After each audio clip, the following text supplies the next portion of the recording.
Did you know that more than 1 million African soldiers and laborers served in World War II? Yet most of them were never recognized, never honored, and rarely mentioned in the history books. These were men taken from their homes, from villages, towns, kingdoms, and colonies across the entire African continent. Men who fought under foreign flags for empires that did not see them as equals. Today, we are telling their story, their courage, their sacrifice, and the injustice they faced. This is African soldiers in World War II, the hidden heroes. Before World War II began, almost all of Africa was under European colonial rule. Britain, France, Portugal, and Italy. These colonial governments had already created African military units. The Senegalese Tirailleurs in French West Africa, the King's African Rifles in East Africa, the Royal West African Frontier Force in West Africa. When the war erupted in 1939, Europe turned to Africa for manpower, for labor, for resources, and for strategic bases to launch their campaigns.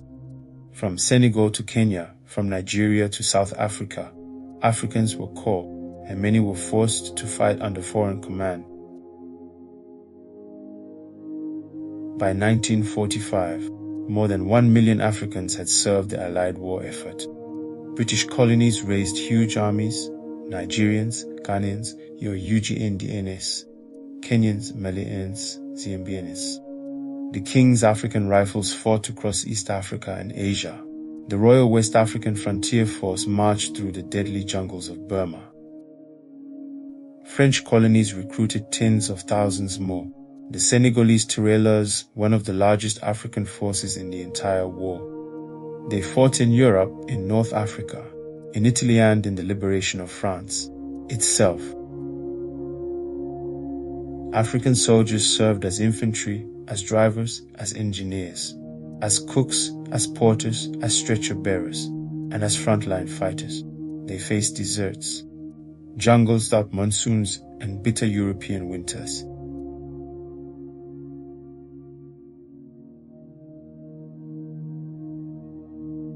Behind the numbers are real men with real stories of extraordinary courage. Berry Gozi, South Africa, at Bardia under heavy enemy fire. He crawled across the battlefield to rescue wounded soldiers. He became the first black South African to receive the military medal. Lucas Majosi, South Africa, a stretcher bearer at the Second Battle of El Alamein. He ran into enemy fire again and again and again, carrying wounded men to safety. Even after being wounded himself, he refused to stop. He received the Distinguished Conduct Medal, one of the highest awards for bravery. Job Maseko, South Africa, captured by German forces in Tobruk. Forced into hard labor, he secretly built a small bomb, placed it on a German ship, and blew it up. A prisoner who sank an enemy vessel, these men were heroes, yet their names are rarely known. But the truth is painful, even as they fought for the Allies. African soldiers were often underpaid, undervalued, and underfed. White soldiers received higher pay, better uniforms, better medical care, better housing. When the war ended, many African veterans returned home without their wages, without pensions, without recognition. The worst injustice came in Tirailleurs, Senegal in 1944. African soldiers who survived Europe and returned home expecting their pay protested peacefully. The French army opened fire. Dozens were killed, dozens more wounded. Their only crime was asking to be paid for their service. African soldiers were crucial to Allied victories. In North Africa, they fought Italian and German forces across deserts and mountains.